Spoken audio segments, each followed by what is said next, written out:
Brain Damage is a 1988 horror comedy film about Brian. He is a young man who has a girlfriend, I guess, but one night a parasite from down the apartment block owned by a couple escapes the bathtub, and it sneaks into his room and talks to him.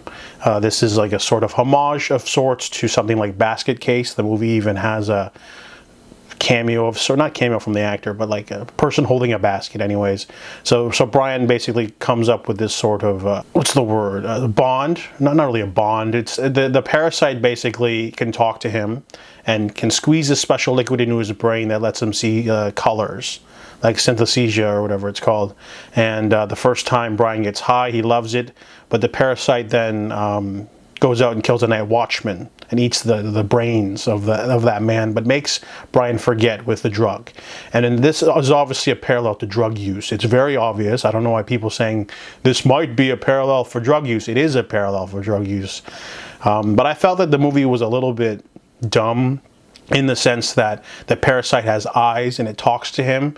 It would have been better if it was like a parasite in his brain and it just sort of talked to him and you can't see it. You know, it would have saved on special effects, and it maybe it'd be better if it like just sat on his neck or something. But instead the parasite can leave his body and it's like got big googly eyes and a big mouth, and it was just talking to him, and it was really weird because it's like, why does it have vocal cords? Like, that doesn't make any sense. Anyways, Brian becomes a sort of junkie and then realizes you know, every time he goes out for these little benders, the parasite kills someone and eats their brain.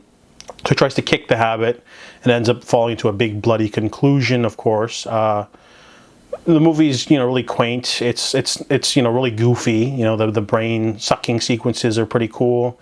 But other than that, the movie loses steam. You know, the premise is interesting, but doesn't really go anywhere emotional wise. And it ends reactive protagonist too. So overall, it's just, you know, I want to check it out because it was on the Canopy app. It's just there, and you know, it's very similar to Basket Case, but not as good. So I give Brain Damage a 4 out of 10.